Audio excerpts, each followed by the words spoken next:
سبحان اللہ، جسے ہر قبیلے نے جان لیا اور ہم نے کہہ دیا کہ منو سلوا کھاتے رہو اور ان چشموں کا پانی پیتے رہو۔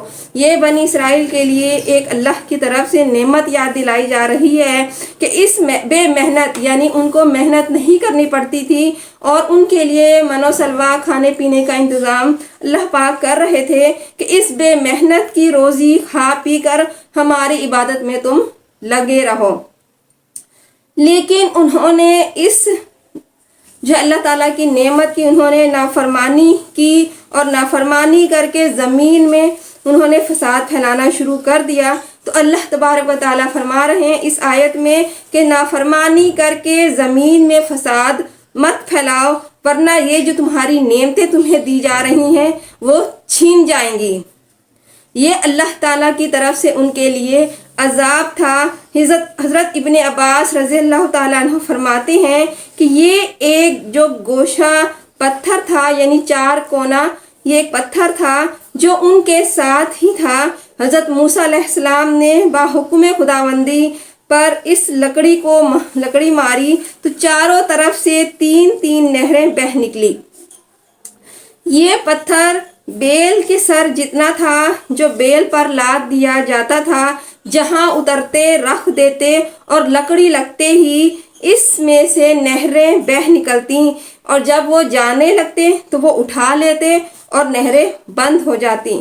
سبحان اللہ، یہ اللہ تعالیٰ کی طرف سے جو ہے وہ ان کے لیے معجزہ تھا، اور پتھر کو وہ ساتھ رکھ لیتے تھے۔ یہ پتھر جو ہے وہ طور پہاڑ کا تھا، 1 ہاتھ لمبا اور 1 ہاتھ چوڑا تھا۔ بعض کہتے ہیں کہ یہ جنت کا پتھر تھا اور 10 ہاتھ لمبا چوڑا تھا، 2 شاخیں جو چمکتی رہتی تھیں۔ ایک اور قول میں ہے کہ یہ پتھر حضرت آدم علیہ السلام کے ساتھ جنت سے آیا تھا، اور یوں ہی ہاتھوں ہاتھ یہ پہنچتا رہا اور حضرت شعیب علیہ السلام کو ملا تھا، اور انہوں نے وہ لکڑی اور یہ پتھر دونوں حضرت موسیٰ علیہ السلام کو دیے تھے۔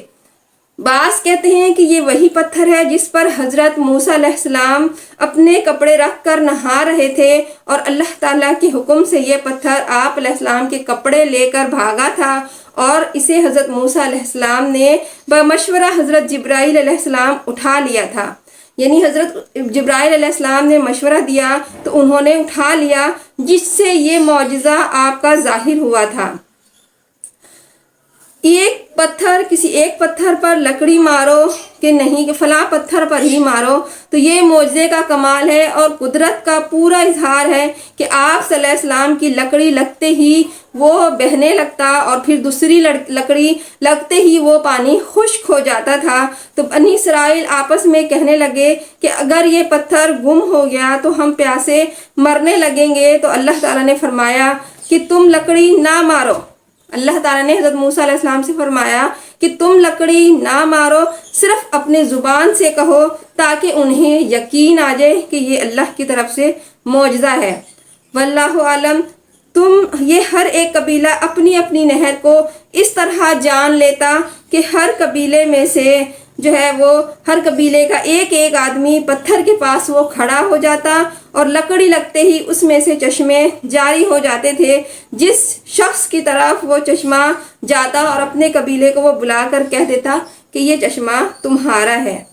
یہ واقعہ میدان طیہ کا ہے، اور اللہ تعالیٰ نے جو احسانات ان پر نازل فرمائے تھے اور وہ اپنے رسول صلی اللہ علیہ وسلم کے ساتھ بھی انہوں نے دہرائے تھے۔ سبحان اللہ، خدایا اللہ ہماری خطاؤں کو ہم سے دور کر دے اور ہمیں نیک لوگوں میں شامل فرما۔ آمین۔ وآخر دعوانا ان الحمد للہ رب العالمین۔ آمین۔